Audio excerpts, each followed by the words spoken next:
Boa noite, bom dia, boa tarde, ouvintes do IPCast. Esse podcast é um espaço dedicado a novidades e debates para temas de inovação em governança, Web3 e Startup Societies. É muito bom rever os meus colegas aqui. E hoje a gente tem uns temas bastante interessantes para conversar, principalmente sobre algumas situações importantes que estão acontecendo lá na ZED de Honduras, Próspera. E também a gente vai falar um pouco sobre a conferência do Network State que rolou, a gente participou, eu não pude ir, mas estou super curiosa para saber como é que foi e também ouvir dessa galera como é que foi lá. Sejam bem-vindos. E aí, galera? Valeu, Luísa. E aí, pessoal? Beleza? E aí, povo? Pois é, como eu não poderia perder, meu background é uma pintura do Parthenon, do Frederick Edwin Church, um pintor americano do século XIX. Pessoalmente, eu gosto muito dessa pintura. Mas, bora lá. Galera, ZEDs em Honduras, o que está acontecendo? Primeiro, o que são as ZEDs, né? As ZEDs, elas são uma espécie de municipalidade semi-autônoma que é permitida pela Constituição de Honduras. Então, é um município, né? Municipalidades semi-autônomas já estavam previstas na Constituição hondurenha, e aí eles criaram esse regramento. O que é a ZED? É um processo técnico segundo o qual você pode estabelecer essas municipalidades. Então, é um município como qualquer outro em Honduras, e ele permite essas regiões com mais autonomia, como, por exemplo, Próspera e Ciudad Morazán, que nós falamos em outros episódios do IPCast, né?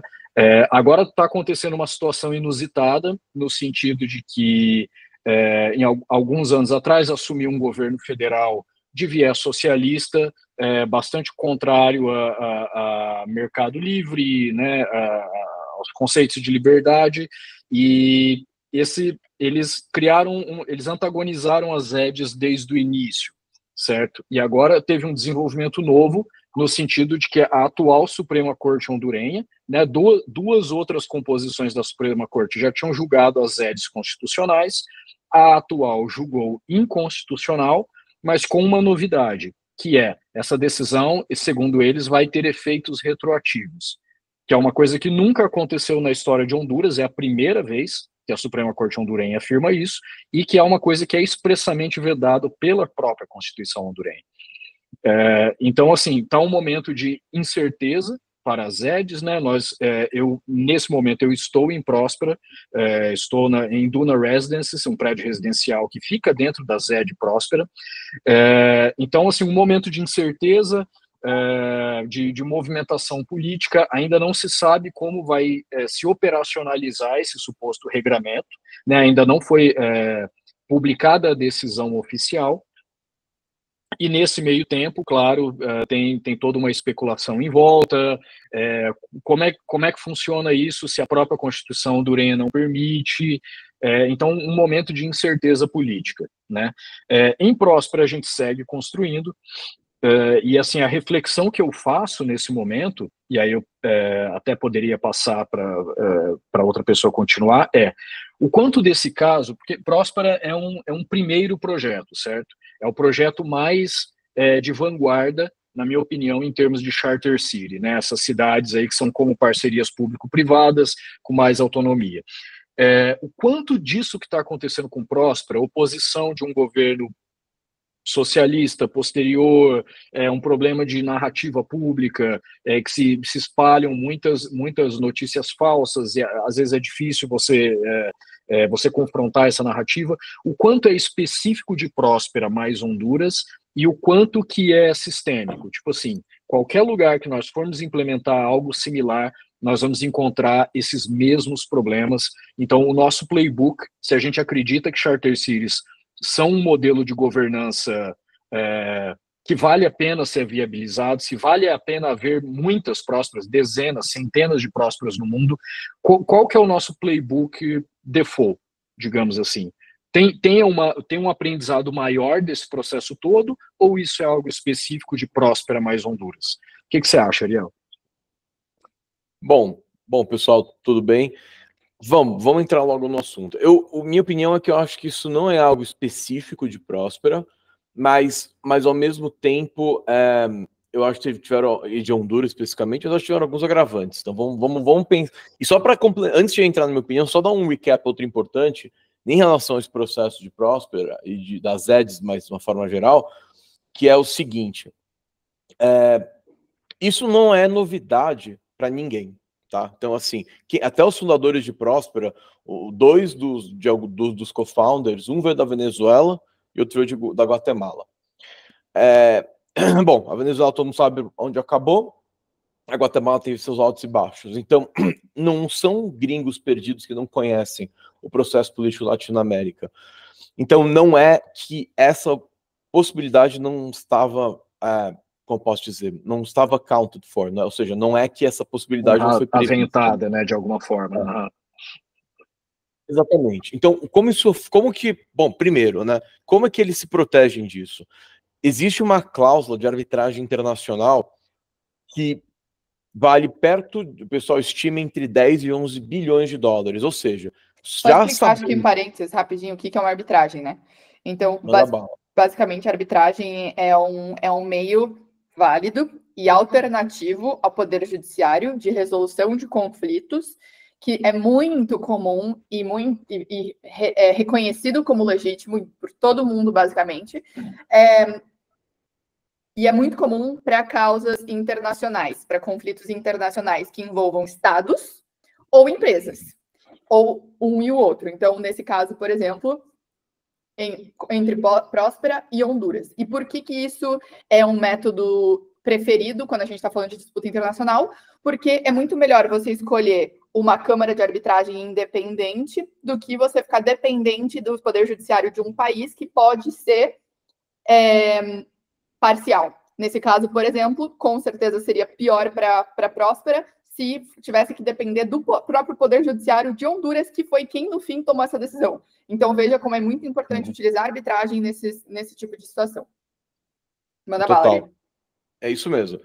Então, eles já sabiam disso e já foi preparado para isso. Então, existe essa cláusula, for quebrada, o pessoal estima que é entre 10, 11 bilhões de dólares, que é um dinheiro muito, muito relevante.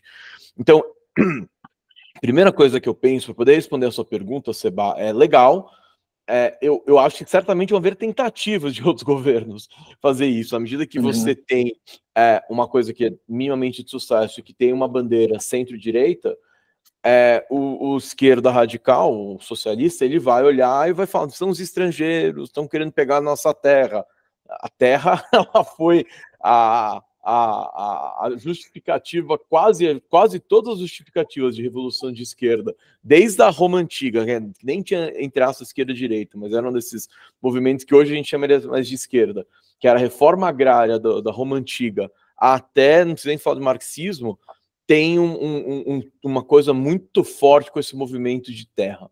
É engraçado, e é sempre um argumento que o pessoal da esquerda sempre volta a visitar. Eles são parecem discos quebrados.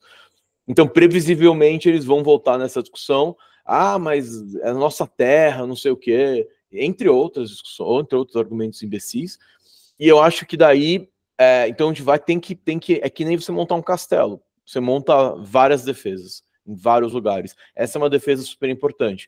Eu acho que o grande ponto para mim agora é, sim, elas vão ser testadas. A questão é essa arbitragem internacional, quanto que ela vai ficar de pé. E o que eu acho é que ela tem que ficar de pé, porque o país, isso faz parte de um acordo que mais de 170 países participam, é a espinha dorsal do comércio internacional, e basicamente Honduras rejeitar isso, ela está se excluindo do comércio internacional, vai virar uma Venezuela da vida.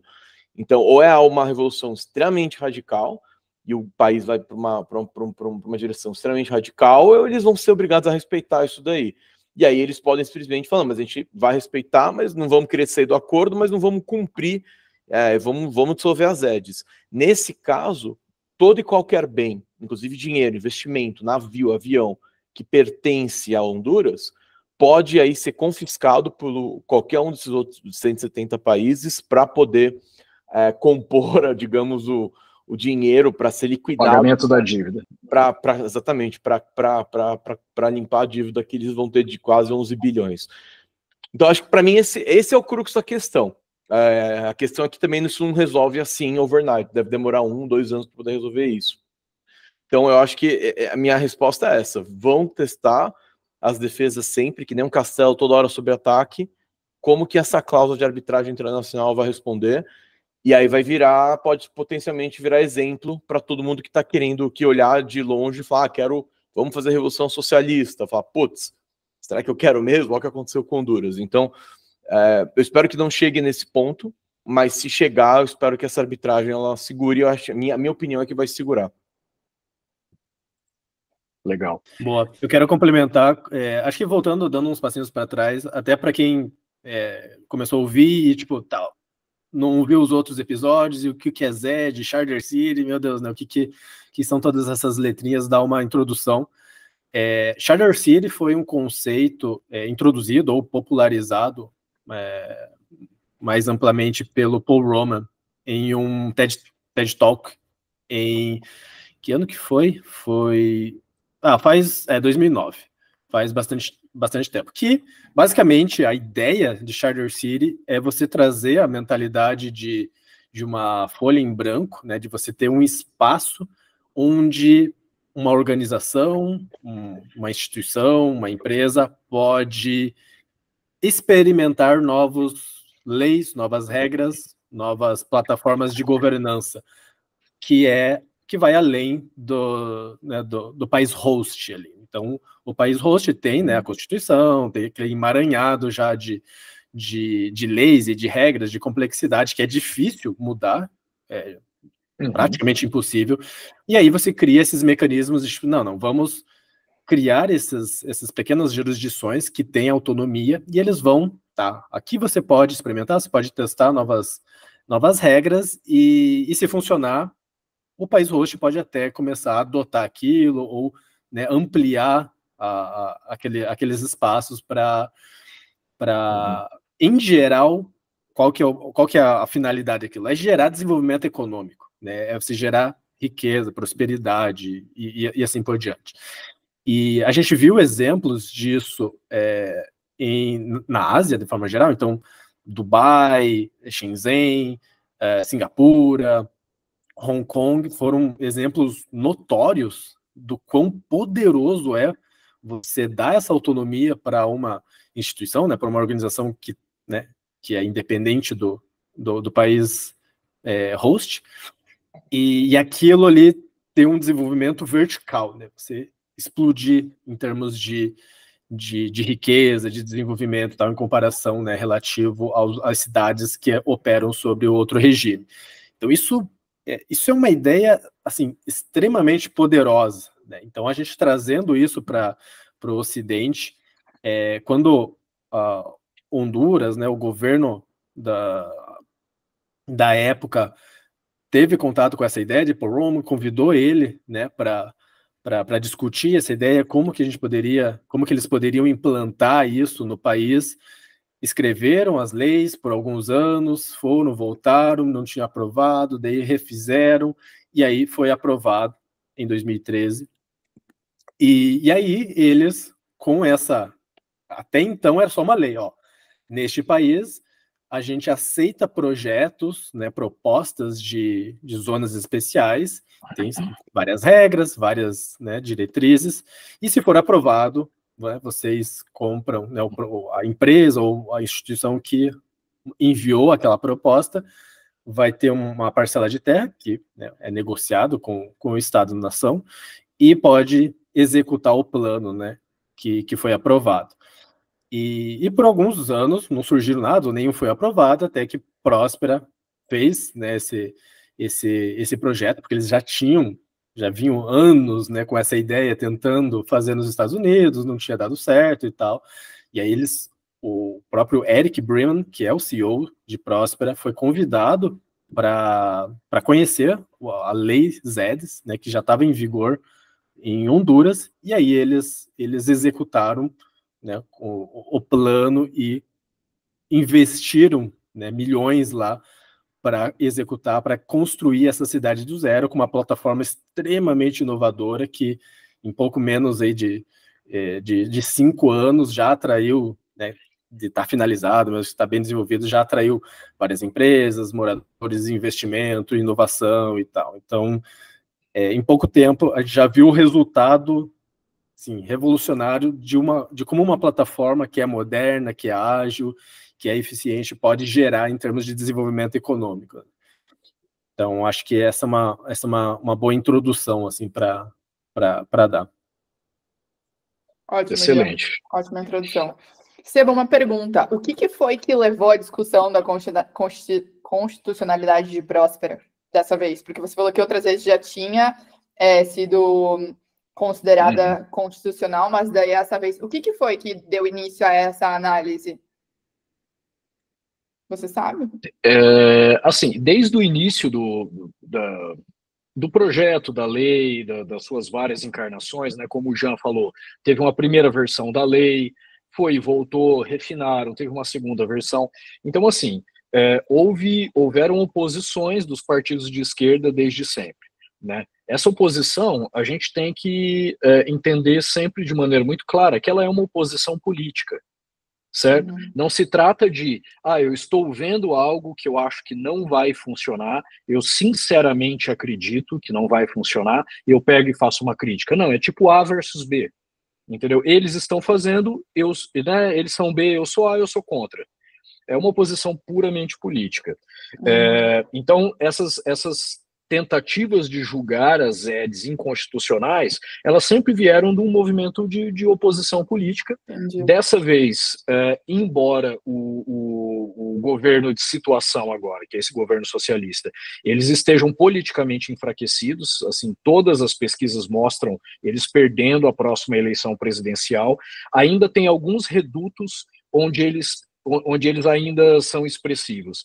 E aí eles conseguiram aprovar essa inconstitucionalidade com um placar apertado, 8-7, aquele cenário que a gente conhece, né, de estavam 7 para um lado, 7 para um outro, aí um grande número de telefonemas ali no intervalo do almoço, e aí 8-7 na votação de tarde. Enfim.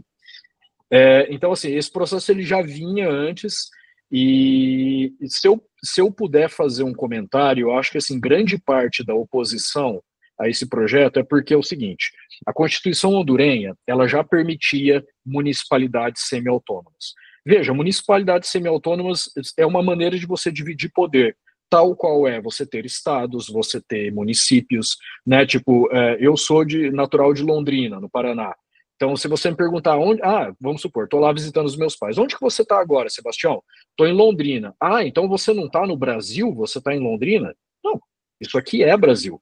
Por uma divisão, um acordo de divisão do poder político brasileiro, tem o estado do Paraná, tem o município de Londrina. As EDs são a mesma coisa, são uma municipalidade como qualquer outra, que esse tipo de municipalidade ele já estava previsto na Constituição. Então, o que já tem um grande número de zonas econômicas especiais, né, tipos de zonas econômicas especiais em Honduras. Então, o que a lei das EDs trouxe de novo? Ele trouxe um regramento técnico. Então, você quer ter... Porque antes, como que era a aprovação de uma nova zona econômica? Era um processo político. Então, né, era um processo que precisava de votação e tal. E aí, esse processo que era político, ele se tornou técnico. O Eric Brennan e o Gabriel Delgado, os cofundadores de Próspera, eles não tinham costas quentes em Honduras. Eles fizeram uma proposta, essa proposta cabe sim uma negociação, nós pedimos isso, nós queremos tal coisa, tarará, mas assim, ainda é um processo eminentemente técnico, entendeu? E onde você institui um processo técnico, fica difícil de vender vantagens políticas. Então, isso explica grande parte da oposição à lei das EDs. Não é uma oposição técnica, na minha opinião, intelectualmente honesta, no sentido das pessoas olharem e falarem assim, não, eu realmente vejo problemas nesse modelo e não vai funcionar por causa disso, disso e disso. É uma oposição puramente política e nós temos que refletir como que nós queremos lidar com isso, porque, como o Jean falou, o Ariel falou, isso daí não são novidades na América Latina, né?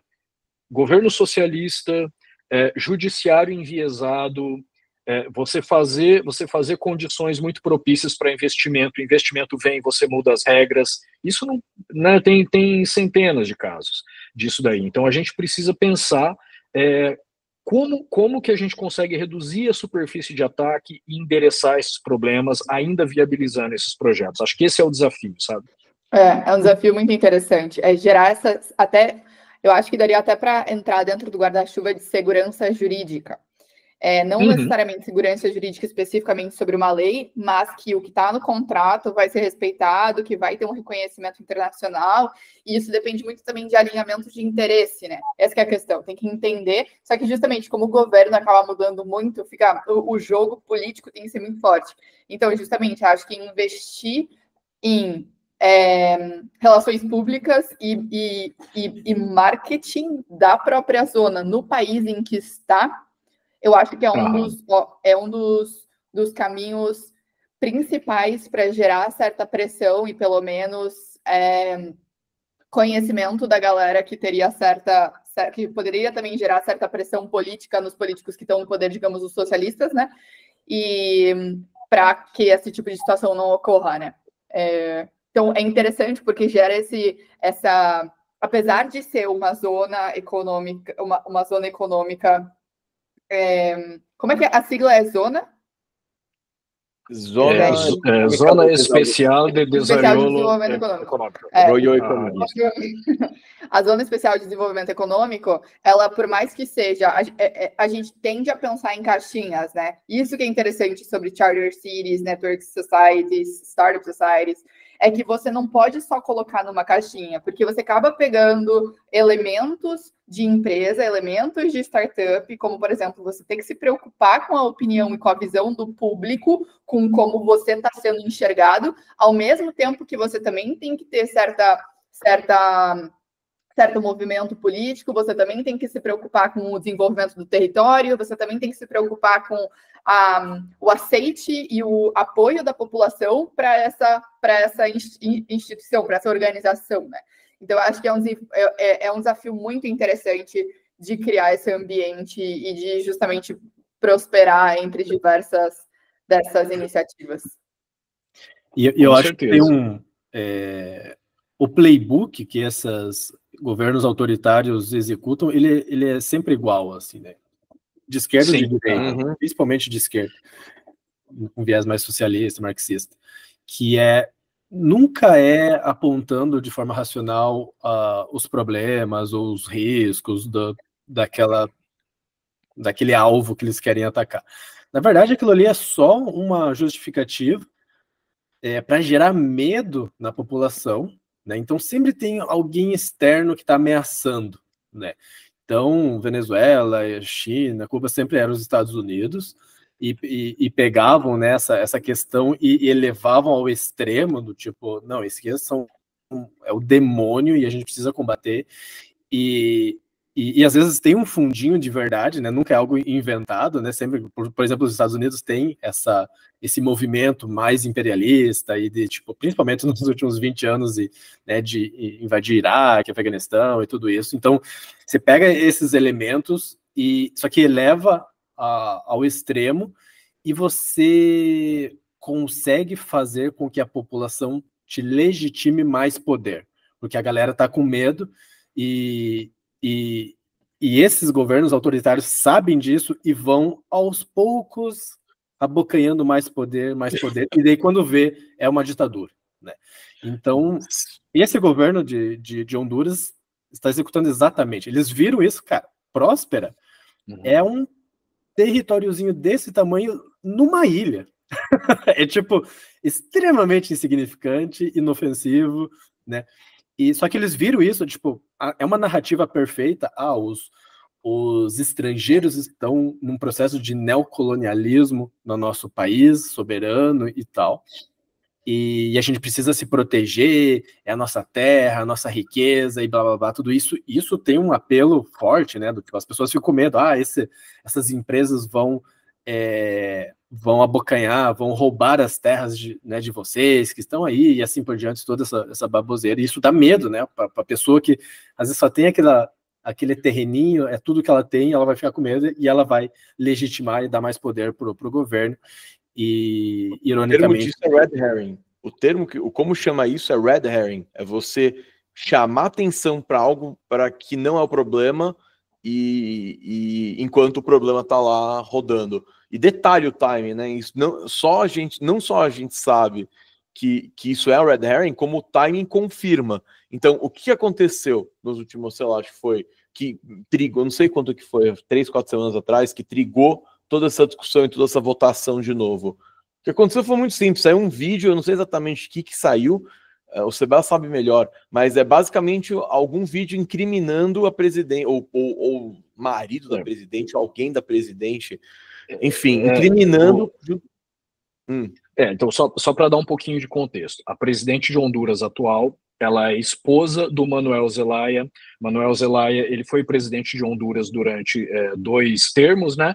Ele tentou concorrer um 3º termo, que a Constituição não permitia, e ele foi deposto pelas Forças Armadas, e eles convocaram eleições em seguida. Algumas pessoas chamam isso de golpe, outras não chamam, lembra até um país que eu conheço. Enfim, agora a Xiomara Castro, que é a esposa do Manuel, aqui eles chamam ele de Mel Zelaya, ela é presidente, então na prática eles estão no poder, e tem uma grande presença de gangues, né, que praticam tráfico de drogas em Honduras. E saiu um vídeo do cunhado da Xiomara Castro, isto é, o irmão do Mel Zelaya, negociando com uma dessas gangues verba para a campanha. Então, assim, saiu esse vídeo, assim, um vídeo muito claro, mostra rostos, mostram eles negociando valores, tipo daquela coisa que não dá para negar. E aí, rapidamente, né, esse governo começou a fazer uma série de coisas, entre elas essa votação da questão das EDs, e os hondurenhos estão todos falando, isso daí é uma cortina de fumaça. Eles estão tentando tirar a atenção desses vídeos para chamar a atenção para outra coisa. E como o Ariel falou, como o Jean falou, a questão do governo autoritário é medo. Tipo, a aplicação da lei, lembra até um outro país que eu conheço também, a aplicação da lei, ela tem que ser arbitrária. Se a aplicação da lei for dura, mas for consistente, as pessoas sabem onde pisar, e aí elas não têm medo. Então tem que ter um nível de arbitrariedade na aplicação da lei, para que todo mundo tenha medo do poder, né? Então o medo é a peça-chave para você mover as pessoas.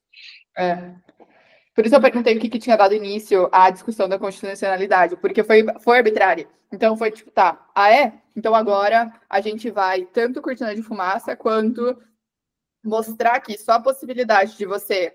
Bom, quando a União Soviética era a União Soviética, depois do Stalin ter morrido, o primeiro ou o segundo presidente depois, visitou os Estados Unidos. Eu não vou lembrar qual é o nome, só que tem um vídeo, mas tem um vídeo dele andando no mercado nos Estados Unidos.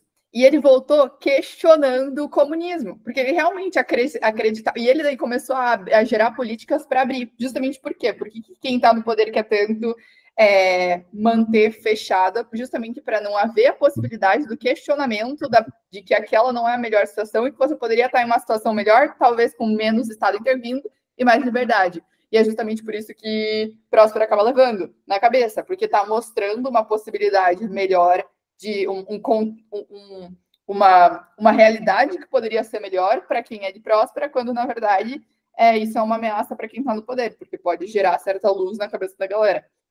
Essa é uma o presidente russo foi o Boris Yeltsin. Foi o Boris Yeltsin, tem as fotos dele visitando o mercado, admirado com as escolhas, é muito legal. Eu concordo, Luísa. Inclusive, isso foi uma coisa que o Eric Brinnes, que é um dos fundadores e o CEO de Próspera, falou numa ocasião, que ele acreditava que as pessoas atacavam porque elas achavam que as EDs não iam funcionar. Hoje ele acha assim, que as lideranças, pelo menos, que fazem esse processo, eles atacam justamente porque eles temem que funcione. Porque, assim, se você tem uma narrativa e fala assim, o desenvolvimento precisa ser por aqui, e alguém fala, não, pode ser assim também e eu acho que dá mais resultado. E se essa pessoa implementa isso e realmente começa a dar mais resultado? Esvazia a sua narrativa. Entendeu? Então não pode, é um risco, o sucesso de Próspera é um risco, entendeu? Não é o medo de que Próspera dê errado, o medo é que Próspera dê certo.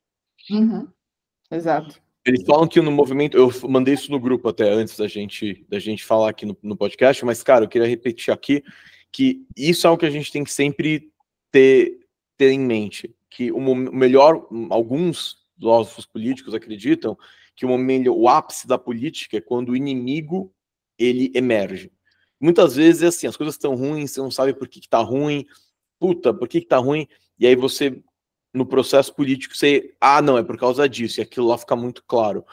Então, esse é, para mim, um dos principais perigos para toda esse movimento de new jurisdictions, charter cities, governança, network states, vai virar, assim, não pelos motivos também que o Jean já mencionou, também o Seba e a Luísa, mas também pelo fato de que isso é algo natural do ser humano e é o ápice da política, assim, ainda mais hoje que a política ela tá mais só do que polarizada. Eu acho que a política hoje ela virou entertainment. Eu não sei exatamente qual que é a palavra, mas ela virou entertainment. Então, tanto é que eu acho que a gente teve aqui o debate de São Paulo, aqui de prefeitura, o pessoal estava todo mundo... Melhor que muito stand-up. Melhor que muito stand-up, exatamente. Eu estava se divertindo. Então, já não basta ter virado entertainment, é extremamente perigoso. É extremamente perigoso. Então, esse para mim é o meu principal medo, não é nem a palavra medo, mas é o principal problema que a gente vai ter que encarar daqui para frente é que os novos startup societies, novos network states, novos, enfim, zonas econômicas vão cada vez mais ter que aguentar isso. Por isso que eu falei na minha abertura que eu acho que é tão importante essa questão de arbitragem internacional. Se a gente tem uma arbitragem internacional clara, que funciona e com consequências reais, isso cria um precedente muito forte para outros governos que aí vão querer potencialmente se aproveitar de uma oportunidade para usar isso como argumento político. Eles vão pensar 10 vezes antes de fazer isso e descumprir um acordo internacional. Mas tem que ter um jogo de cintura muito forte e utilizar a tecnologia para, caso o pior do cenário aconteça, diminuir as consequências, né? Ter o mínimo de dano colateral. Justamente por isso que blockchain é tão importante, utilizar essas tecnologias descentralizadas e realmente ser muito inteligente na estruturação, fazer o uso da rede e de todas as tecnologias que a gente tem hoje e, quem sabe, criar novas tecnologias, justamente para eles não terem o Estado que é o dono do território em que as EDs e outras zonas econômicas especiais estão localizadas, para eles terem menos leverage, menos vantagem sobre a gente e a gente conseguir, pelo menos, lutar com alguma paridade de armas ali, né? Então, tipo, ameaçar tirar dinheiro, tirar PIB, enfim, reduzir o PIB, todas o que a gente pode trabalhar como armas e ameaça.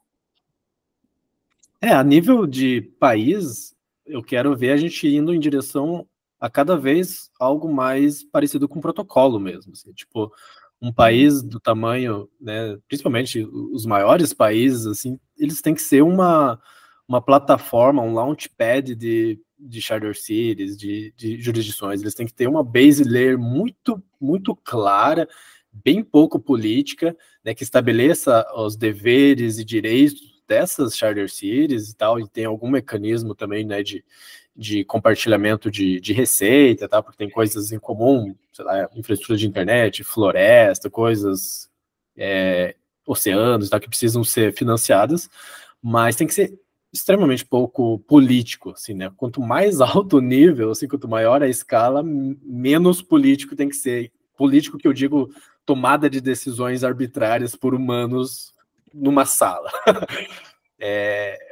E aí, migrando para protocolos, algo mais transparente, mais previsível, mais open source e tal.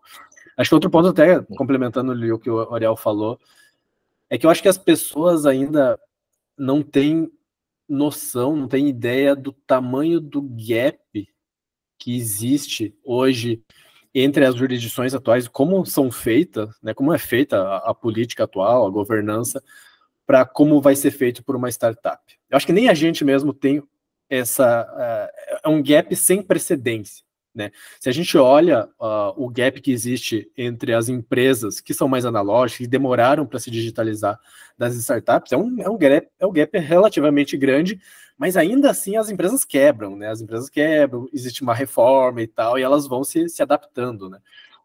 Mas é fácil, né, de ver assim, aquele gap entre um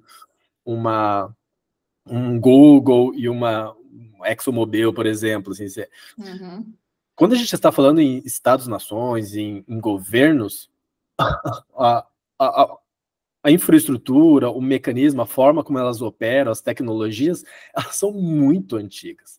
Então, o leapfrog que a gente vai ver, ele vai ser imenso, assim, né? O que essas startup societies vão gerar de progresso, de inovação, vai ser algo realmente sem precedentes, porque a gente tem décadas e décadas e décadas de tecnologias, de metodologias represados sem entrar isso. Então, o choque, ele vai ser imenso, né? Então, eu gosto muito, eu sou fanboy aí da Gerando Falcões, sempre vou falar quando tiver oportunidade. Eles acabaram de entregar a primeira favela 3D lá, Favela Marte, que se eu não estou enganado, com 80 milhões de reais, eles, né, reconstruíram uma favela do zero, com infraestrutura, saneamento básico, que não tinha, tinha algumas famílias, todas, a maioria viviam em barracos e tal, aquelas bem baixa infraestrutura, muitos não tinham geladeira, muitos não tinham,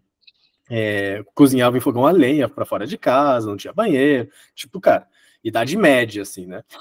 E eles reconstruíram com infraestrutura, casa de alvenaria, com 5G, e isso com 80 milhões de reais, né? Em 3 anos. Então, quando você faz esse paralelo, você pensa, opa, tipo, cara, 80 milhões de reais para um orçamento de um governo é uma gota num balde. É tipo, cara, sério? É num universo de trilhões, né? Sim. Que o Brasil tem. Quando você coloca esses dois em paralelo, não é uma melhoria de 10, 20%, nenhuma ordem de magnitude, é tipo 2 ordens de magnitude, é tipo 1000. 20, 30, 50, mais, sim. É tipo, Exato. muito melhor. E nós temos os números para mostrar. Nós temos os números. Nós não estamos aqui só com um discurso de hipérbole sem base. Nós temos esses números para provar. Investimento versus retorno e tempo. Exato. Então, quando e o que eu acho muito ver isso, e aí, só para fechar a conclusão, que daí eu acho que é um pouquinho mais polêmico, que é a questão de, beleza, eles foram lá, eles investiram, isso é um investimento feito. Essa comunidade, ela já tem a empregabilidade com mais de 90%, saiu de menos de 20% para 80%, então existe todo um desenvolvimento socioeconômico lá. Essa comunidade, ela vai começar a gerar receita, renda para a prefeitura, impostos, né? Vai começar a gerar dinheiro em impostos. Esses impostos deveriam ir para a prefeitura, para o governo ou para Gerando Falcões? Então, esse é algo que as pessoas vão começar a olhar e eu acho que vai mudar bastante a percepção, assim.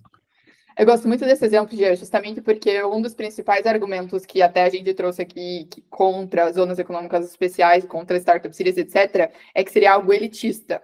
Ou seja, que só quem já tem dinheiro é só para ir lá e ficar, até aquele artigo que o Seba compartilhou, é só para tech giants, os techs irem lá, ficarem na sua própria bolha e aumentarem cada mais. Os crypto bros irem lá e aumentarem a sua própria grana.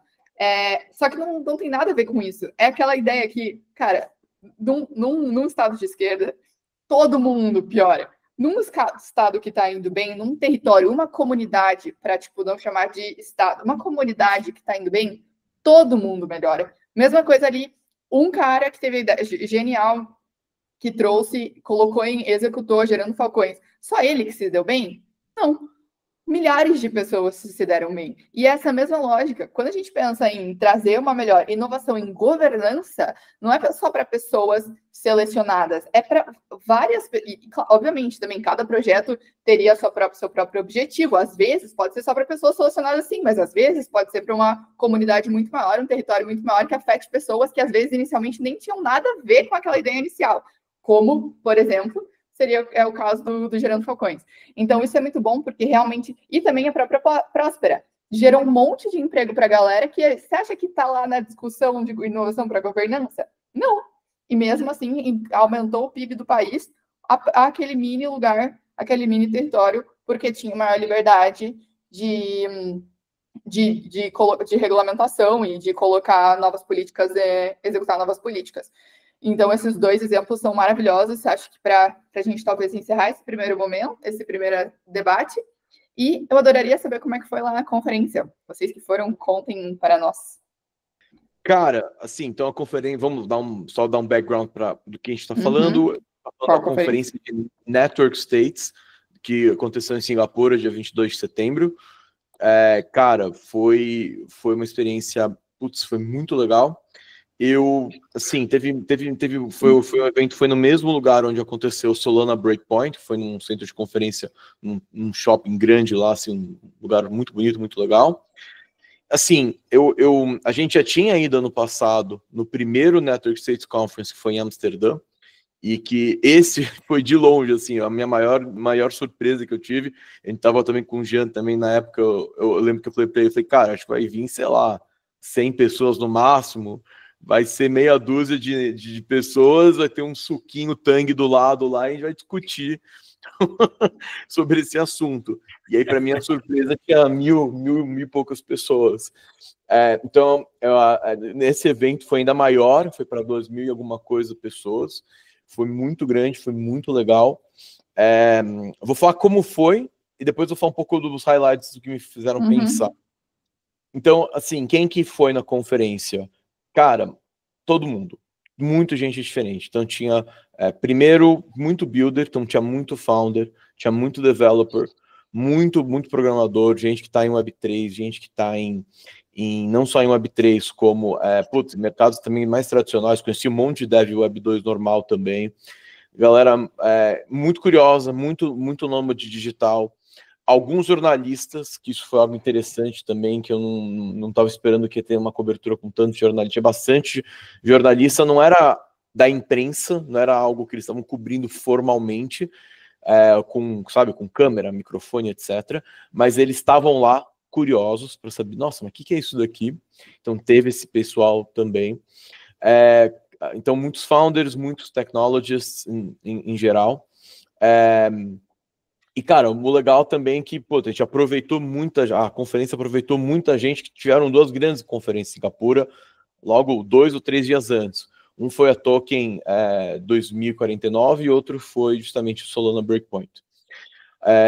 Cara, basicamente a conferência foi quebrada em 3 etapas, basicamente falando sobre sociedades paralelas, falando sobre como vão ser as cidades, falando até de saúde, de longevidade. Um bloco bem grande foi de saúde e longevidade. Então, o Brian Armstrong, que é um dos caras que é referência nisso, não só foi convidado, falou, como participou de 2, acho que até depende como foi, até 3 painéis, até 3 momentos lá. Bastante biohackers também, que acho que é uma comunidade super forte e está cada vez mais crescendo. Então, biohackers, para quem não sabe, são pessoas que basicamente estão experimentando com saúde, da maneira mais, de tudo que é até jeito, de jeitos mais radicais, não é bem a palavra, de jeitos mais sutis até jeitos mais ousados, seria a palavra boa, Lu. Então, teve esse momento de leis, cidades, teve um momento de healthcare, que não é bem healthcare, de novo, longevidade. Assim, o que eu achei super interessante também foi que agora a gente já está vendo um pouco como que eu posso dizer, dos efeitos do primeiro conferência. Então, a primeira conferência, as primeiras... Isso é muito legal. Cities, elas começaram a falar, começaram a sair para o mundo. O Vitalia, no qual, por exemplo, eu mesmo conheci pessoalmente o Sebastião, eu fui com o Jean também, a gente morou lá em Honduras, em Próspera, né, em Roatán, por 2 meses. Foi anunciado no último Network State. E agora nesse já teve, acho que um bloco de quê? Pelo menos uma meia hora, só de novas Network States, só de novos Startup Societies. Legal. Com Pop-Up Cities, então teve deixa eu ver se eu lembro. teve tantas, teve a Crescimento, que foi na Argentina, que eu fui, que foi super legal, teve o Lana, teve a Edge Lana, que enfim, tiveram várias, esse é o ponto, eu já tô nem lembrando de todas que tiveram, então, tá virando um movimento. Então, assim, foi super bacana, foi realmente revigorante, acho que a palavra para mim foi revigorante. Tem banco que está só focado em Network State, assim, eu realmente acho que não vou resumir tudo aqui, eu recomendo vocês olharem, o streaming é de graça, são 10 horas de conteúdo, conteúdo pra caramba, recomendo todo mundo ouvir, porque tem só gente muito inteligente e gente muito legal falando no evento. Agora eu quero falar um pouco dos meus takeaways, tá? O que eu gostei mais, o que eu achei legal, o que eu prestei atenção, o que eu achei que é interessante, o que eu achei que não é. Então vamos lá. Primeira coisa que me chamou a atenção, já tinha me chamado um pouco no primeiro Network State Conference, agora me parece que o Balaji meio que deu double down nisso, foi de crescer o que a gente chama da tenda. Ele tem uma expressão em inglês que é growing the tent, no termo político, que é que você adiciona o teu movimento político, ou tecnológico, whatever, mas você adiciona o teu movimento outras tribos, então você cresce a tenda. E eu achei super legal que o Balaji claramente está crescendo ainda mais a tenda. É muito legal que você consegue chegar nessa conclusão de que, puta, precisamos criar novas cidades, precisamos criar novos estados, através de vários ângulos. Pelo ângulo de longevidade, pelo ângulo de libertarianismo hardcore, pelo ângulo cripto, pelo ângulo de eficiência do governo. Assim, você começa a ter um monte de gente, cada um com sua própria motivação, pessoas que eu, pessoalmente, não tenho nem muito em comum, e nem penso muito parecido, mas eles querem a mesma coisa. Então eu achei isso muito poderoso, e claramente ele está sendo, acho que isso é bem intencional, dá para ver uma certa intencionalidade do Balaji. Essa foi a primeira coisa. A segunda coisa que me chamou muita atenção, que eles fizeram ser chamado a atenção, foi o Network School. Então, o que é o Network School? Eu acho que essa eu vou deixar para o Jean falar, porque eu acho que o Jean ele gosta bastante desse tema, então não vou roubar esse thunder aí do Jean. O Jean fala de Network School, mas me chamou por takeaways aí para mim. E por último, uma coisa que chamou muito minha atenção foi o Alpha City. O que é o Alpha City? É como se fosse Próspera, né, nesse sentido. É o Layer 1. Então, lembrando o que é o Layer 1, fazendo uma comparação com o cripto, o Layer 0 seria a constituição do país, Honduras, Brasil, enfim, sei lá, Zanzibar, a constituição, no caso Tanzânia, né, é a constituição de um país, ou a soberania de um país. O Layer 1, ele pluga nessa constituição para oferecer uma nova plataforma de governança, e Layer 2 é tudo que pluga nessas plataformas. Então, por exemplo, você abrir uma empresa em Próspera, você está teoricamente plugando nesse Layer 1 e fazendo um Layer 2. Então, o que eu achei muito legal foi essa Layer 1 que chama Alpha, e o que eles estão fazendo é que eles estão pegando todos os países que falam português na África, começando na África, eventualmente vindo aqui para o Brasil, mas eles estão começando na África, em São Tomé e Príncipe. E o que eles estão fazendo é que eles estão basicamente fazendo a mesma coisa que Próspera fez, criando uma camada de governança para destravar todos os benefícios, né? Eles ainda estão negociando várias coisas, mas está super, super avançado, e eles compartilharam um pouco do progresso que eles tiveram. Eu recomendo todo mundo dar uma olhada na participação deles. Então, você sai bem impressionado com eles, um time muito bom. Conheci o founder, o Bradford, um cara muito bom, com muita experiência, que já está nesse espaço faz um bom tempo, e ele, inclusive, ele é sócio de um fundo que só investe em charter cities, em lugares, em novas jurisdições, que chama Pronomos, que é, inclusive, sócio do Patrick Friedman, que é o filho, neto do Milton Friedman. Então, assim, um monte de coisas legais. E um cara muito, muito bom. Eles estão andando muito rápido, então eu tô curioso para ver o progresso deles aí nos próximos meses e anos. Passar a bola aí pro Jean, cara. Manda bala. Boa. Legal, eu concordo com tudo que você falou. Eu acho que a impressão geral foi que tá crescendo, tá com momentum, né? Tem essa energia contagiante, assim, né? Quando você tá lá, assim, a gente se questiona, né? Putz, será que vale a pena? Puta trampo, né? Tipo, sei lá, 30 horas de voo e né, cansativo e tal. Mas daí quando você tá lá e você vê toda a galera assim, tipo, empolgada, e muito builder mesmo, muita gente construindo, ou muita gente, tipo, que apoia a ideia, assim, que tá empolgada, assim, isso é bem legal. Você acha que vale a pena, renova as energias e tal, você faz muita conexão boa, assim, e é bem importante isso. Eu acho que você deu um frame ali de como foi. O Balaji, ele replicou, né, a estrutura que ele fez no primeiro, que eu acho que é bem genial, assim, bem didático para entender todo o movimento, que é a divisão de Parallel Societies e Parallel Institutions, né? Então, a primeira parte do evento foi só Parallel Societies, né? O que é isso, né? São as comunidades, né? São as estruturas mais horizontais ali que estão criando grupos né, com afinidades, novas cidades, novas vilas, são as pop-up cities, são basicamente tudo que é relacionado a comunidades, né, e lugares físicos para se morar. E aí você tem os Parallel Institutions, né, que são os pilares, né, então tudo que é relacionado ou próximo ao governo, né, hoje ao governo, né, que estão sendo criados alternativas pelas startups, que são tecnologias de saúde, tecnologias de própria governança em si, de educação, de ciência, de infraestrutura, e assim por diante, né? Então você vê que essa camada ela vai crescendo bastante, assim, né? E aí teve até um terceiro que é mais uma questão mais geopolítica, de tipo, entender o que tá rolando, por que a gente precisa de tudo isso, né? Pessoas que conseguem contextualizar as dinâmicas geopolíticas, o que está ascendendo, o que está descendendo, e isso eu acho que é complexo, mas é importante para quem está empreendendo nessa indústria ter uma visão mais de longo prazo e saber, cara, a gente realmente está num momento crucial e precisa inovar e resolver esses problemas que são problemas complexos e sistêmicos e graves, assim.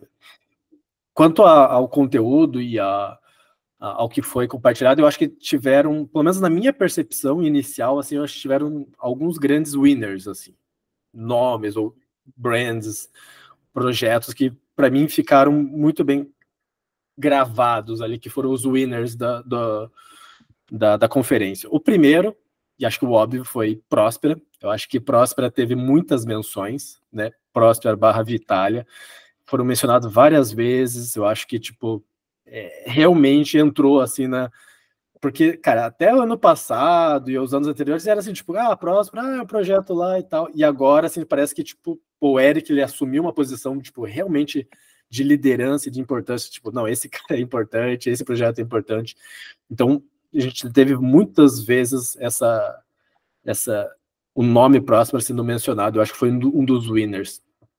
Outro winner, esse é óbvio, né? Outro que talvez não fosse tão óbvio, mas eu acho que foi muito mencionado e eu considero um vencedor, foi Solana. Aí o Sebastião vai ficar feliz. Cara, Solana teve muitos projetos, muitas referências, muita gente falando, tipo, muito mais que o Ethereum, por exemplo, em termos. Então, o projeto, eles estão tentando se posicionar como a plataforma para Network States, Startup Societies. Eles querem ocupar esse espaço como infraestrutura. Então, Solana, eu acho que deu um passo importante aí para essa parte. Outra plataforma que eu achei que foi winner também, que aí talvez até contradiga um pouco o que eu falei antes, foi o Farcaster. Mas o Farcaster no Ethereum, mas foi falado mais de Farcaster e não do Ethereum em si, né? Então, algumas vezes, pelo menos umas 4 ou 5 talks mencionaram o Farcaster como uma plataforma importante para a construção de grafos sociais. O que é o Farcaster? O Farcaster é o Twitter descentralizado lá. Você tá lá, inclusive, lá, que o cliente é o Warpcast, que é do Dan Romero e tal. Então, tem muita gente construindo, muitas pop-up cities usaram as tecnologias do Farcast para construir, né, a rede social e tal, ou para construir plataformas aí de eventos, enfim, várias coisas relacionadas, né, a esses pop-up cities dentro do Forecast. E eu acho que eles foram um vencedor aí. Em termos e também teve 3 talks, assim, que eu achei que foram muito boas, assim, várias, né, mas que eu queria destacar uma do Vitalik, sempre bom, assim, ter ele junto, assim, e defendendo a ideia, assim, o cara é muito gênio, assim, eu acho que ele destacou alguns pontos legais. Para quem está ouvindo, vale procurar lá a talk dele e assistir. A do Florian, né, eu acho que ele colocou alguns temas, ele adequou bem a apresentação dele para o universo de Network State, mas ele conseguiu, acho que, introduzir bem algumas ideias. E um outro cara que eu não conhecia, que eu achei, depois eu assisti vários vídeos dele no YouTube e tal, é o Parag Khanna. Eu não sei se vocês conheciam dele, do AlphaDeal. Cara, é muito boa a talk dele. Na verdade, a talk dele na conferência foi rápida, é um tema complexo, assim, que meio que passou batido quando eu vi, assim, do tipo, cara, não consegui entender muita coisa.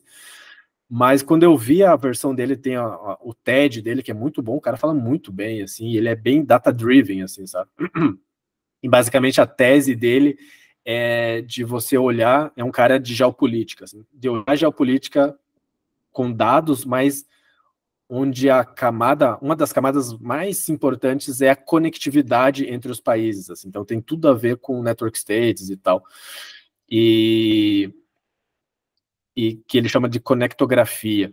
Então, tem vários, ele até construiu uma tabela periódica, assim, similar, que com cada país tem os seus próprios elementos e tal, que são baseados na tua conectividade, na tua capacidade de transação com outros países e tal. Cara, genial, assim. Que barato. Um rabbit hole que eu não conhecia, um cara super inteligente, assim. Então, enfim, cara, igual o Ariel falou, são 10 horas ali de conteúdo, um pouco menos, porque tem os intervalos, mas eu já assisti, repeti algumas, assim, muito bom, assim, realmente com conteúdos, assim... Irado, legal. Assim, eu não fui na conferência, mas um movimento que eu acho muito interessante, vocês comentam, é o seguinte, o Ariel estava falando do lance, né, do growing the tent, né, crescer a tenda. É engraçado porque é um movimento que você vê em partido político, né? Tipo, quando um partido, de modo geral, os partidos ideologicamente puros, eles são pequenos. E os partidos muito grandes, eles necessariamente são fisiológicos. Então você tem uma faixa, que é a faixa de discordância aceitável de ideologia, né? Então, tipo, em tese, você teria alguns pontos da sua ideologia que você não negocia de jeito nenhum, e aí depois, além daquilo, você teria uma faixa de discordância do tipo, beleza, aqui a gente concorda em discordar, né? We agree to disagree, mas podemos jogar juntos. Então, quando os partidos políticos, quanto maiores eles ficam, mais fisiológicos eles se tornam, no sentido que você não consegue manter uma pureza ideológica.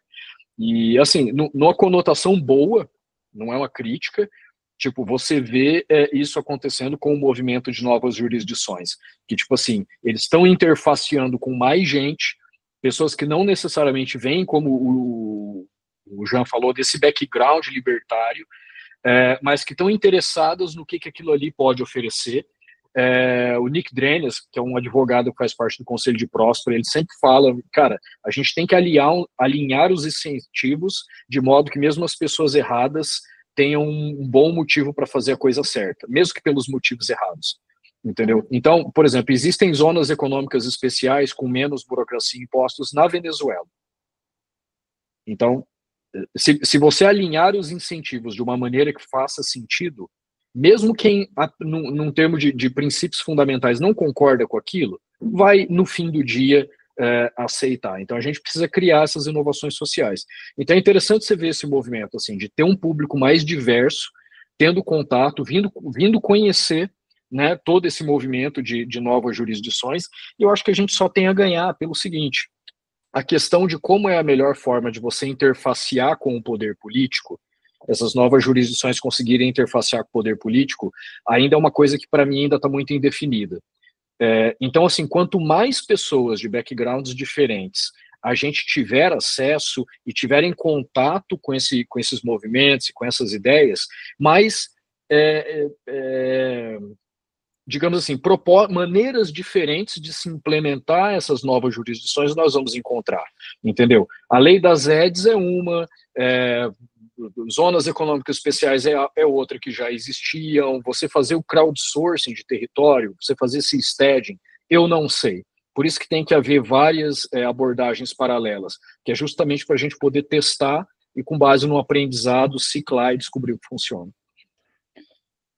Mas eu achei um pouco polêmico isso que você comentou relacionado a tem zona que é menos burocrática e mais próspera na Venezuela. Assim, nem todos os meios justificam seus fins, né? Então, obviamente, que vai de passo, cada decisão tem uma decisão por si só, obviamente que, claro, os limites de cada um e até onde cada um pode ir é bastante pessoal e, de fato, pode ser polêmico, mas que, de fato, para as zonas, de uma maneira geral, conseguirem avançar e ir para frente, precisa, sim, de um alinhamento de interesse, mesmo se as pessoas estejam em desacordo. De fato, isso é algo muito... eu acho que é o maior desafio, pelo menos para vários territórios que sejam independentes, para várias... Mas, de fato, é um desafio muito grande, principalmente buscar esse equilíbrio ético entre o que você acredita e com quem você precisa negociar. Eu acho que isso é o maior desafio, porque ele não é só um desafio técnico, ele não é um desafio de política, ele é um desafio de ética. Então, eu acho essa discussão bastante interessante. Perfeito. Alguém mais quer comentar alguma coisa antes da gente concluir? Então, valeu, tá bom. galera. Foi um prazer retomar com vocês. Espero que o pessoal aí goste e encontre com essas novas fontes que foram mencionadas, caso tenham curiosidade para saber mais sobre Network State. E, como sempre, estamos abertos a críticas, sugestões, feedback e convidados para debates interessantes. Boa noite. Valeu, galera. É isso aí. Valeu, galera. Boa noite. Valeu, pessoal. Tchau, tchau.